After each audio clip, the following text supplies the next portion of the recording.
All right, diving in. Today we're looking at crypto, Uh-huh. specifically a new ecosystem called Omikami. Oh, yeah, Omikami. I've heard some buzz about that one. What's so special about it? Well, that's what we're going to find out. Okay. Our source today is a discussion between two, I guess you could call them crypto enthusiasts. Mm-hmm. They seem to be really excited about Omikami. What are they excited about? A lot of things, actually, but especially its staking mechanism and the native token, Ryujin. Okay, I know a little bit about both of those I things. kept mentioning some pretty out there stuff like making Ethereum great again and an infinite money glitch. Wow, okay. So I'm definitely curious. Yeah, and those are definitely some big claims. But you know what I find interesting? Hmm. All of this excitement really boils down to a mystery at the heart of Omikami. How exactly does staking Omikami generate rewards in Rugen?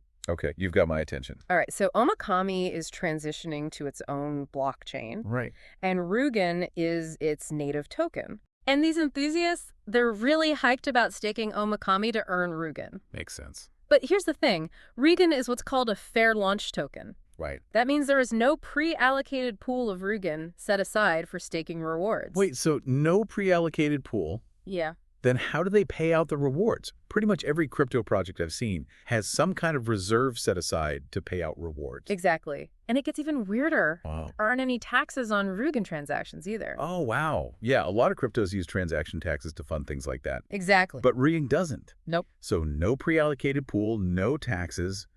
How in the world do they pay out these staking rewards in Ryujin? That is the million-dollar question, and it's the question that has these crypto enthusiasts buzzing. Okay, so how do they think it works?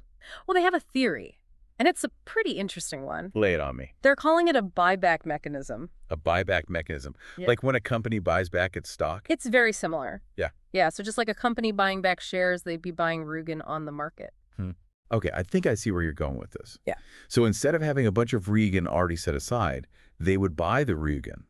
They need to pay out rewards directly from the market. Exactly. And wouldn't that drive up the price of Ryujin? You got it. It's actually a pretty clever system. Yeah. The more people who stake Omikami, Right. the more Rugen they need to buy back to cover those rewards. And that pushes the price up.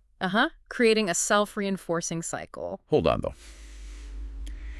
If they're buying back Ryujin on the open market, wouldn't that also increase demand for Omikami?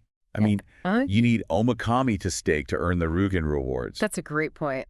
The enthusiasts we're listening to didn't specifically mention that. Okay. But it could definitely work that way. It could push both token prices up. Yeah, sort of double feedback loop. Yeah. That's really interesting. And this is where I think it gets even more interesting.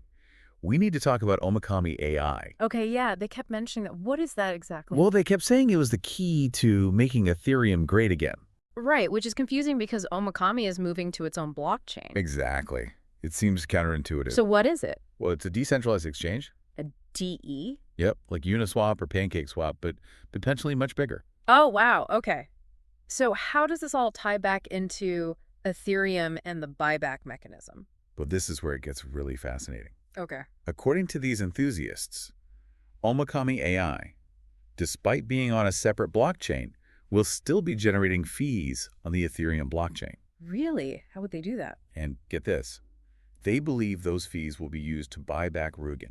So they're building a system on a different blockchain, but it's designed to drive activity back on the Ethereum blockchain. That's wild. Yeah, I know, right? It's a very unique approach. But they're saying that by creating a really popular DAX that operates on Ethereum, they can make Ethereum a more attractive and active platform. Okay, so it's like they're trying to make Ethereum more popular. Exactly. Hence the whole making Ethereum great again thing. I see. Okay. Yeah. That makes sense. How would they generate those fees on Ethereum, though? Wouldn't they be on their own blockchain? Well, most DREXs charge fees for token swaps, right? Right, because they're facilitating the trade without a central authority. Exactly. And so they seem to think that Omikami AI will be so popular with so much trading volume Right. that it'll generate massive fees, even though it's on a separate blockchain, Wow. which they can then use to buy back Ryujin. And drive up the price? Yep. The whole system is designed to feed itself. It's a pretty audacious plan. It is. If they pull it off, it could have huge implications Yeah. for both Omikami and Ethereum. Yeah, for sure. But I have to ask, how is that even possible to create a DEX that works across different blockchains? That's the question, isn't it? Well, they mentioned something called Omi Swap, Okay. which they say is like a key part of Omikami AI. Uh-huh.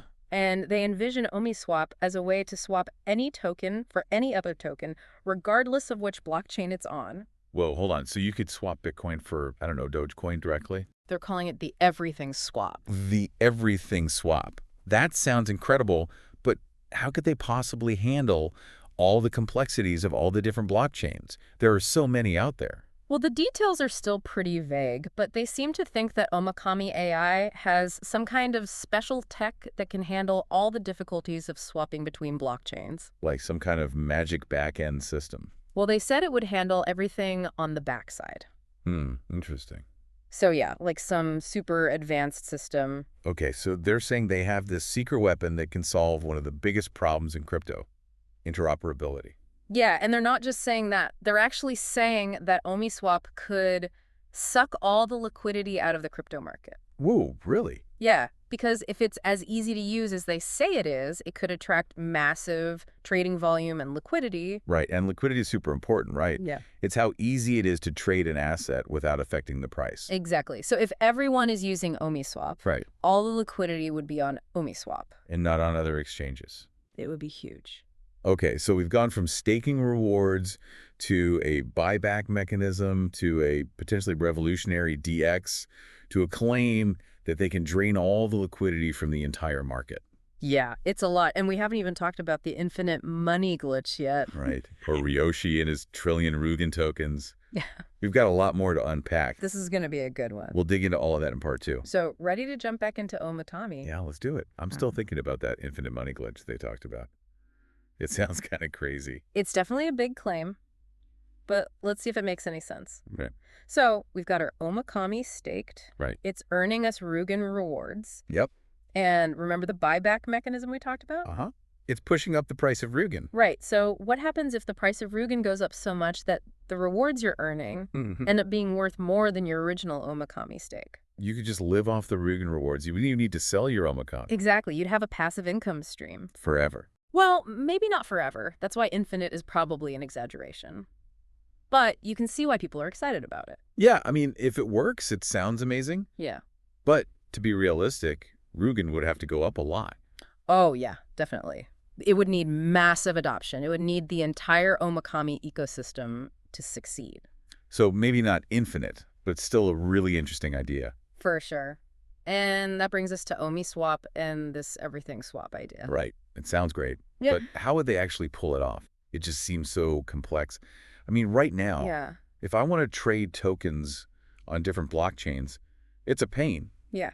I have to use Uniswap for Ethereum and then PancakeSwap for Binance Smart Chain. Right. It's all over the place. It's such a mess. So how are they going to create one platform that can handle all the different blockchains? That's the big question, and we don't have all the answers yet. Right. They said that Omikami AI will handle everything on the backside. Yeah, but what does that even mean? I think they're saying they have some kind of super advanced back-end system that can connect all the blockchains together. So they're claiming they have this, I don't know, secret technology that solves the biggest problem in crypto? Pretty much. Yeah. Yeah. They say they've cracked interoperability. I guess we'll have to wait and see if they can actually do it. Definitely, but if they do. What happens then? Well, remember how they said Omi Swap could suck all the liquidity out of the market? Yeah, how would that happen? If it's really that easy to use, people will flock to it. They'll want to do all their trades on Omi Swap. Okay, so all the trading volume, all the liquidity would be on Omi Swap. Exactly. And that would be a huge shift in the crypto landscape. Yeah, it would. It would be huge. Right. But wouldn't that also make Omi Swap like a centralized exchange? Well, that's the trade-off with making things easy to use. Right. The more centralized it is, the easier it is to use. But then, is it really decentralized finance? Exactly. It's something to think about. And then there's the issue of Ryoshi and his trillion Ryujin tokens. Yeah. What's the deal with that? He just seems to be sitting on them. It is interesting, right? It shows he's committed to the project. But why? Why not sell some? Especially if the price is going up. It seems like he's in it for more than just the money. Maybe he really believes in this idea of a decentralized future. It's possible. Maybe he sees Omikami as a way to make finance more equitable. Or maybe he's just a really good developer who likes to push the limits. We can't know for sure, Right. but it does make you wonder what his end goal is. And ultimately, the success of Omikami may depend on what Ryoshi wants to do. right? His vision and commitment could determine whether this whole thing succeeds or fails. Wow, so there are a lot of moving pieces here. It's an ambitious project, that's for sure. Yeah, and no matter what happens, I think they're raising important questions. About the future of cryptocurrency. Exactly. Like, how do we achieve true decentralization? Right. How do we make this technology accessible? And what role do individuals like Ryujin play in shaping this space? Big questions. Big questions indeed. Well, I think we've covered a lot of ground here. Ready for part 3.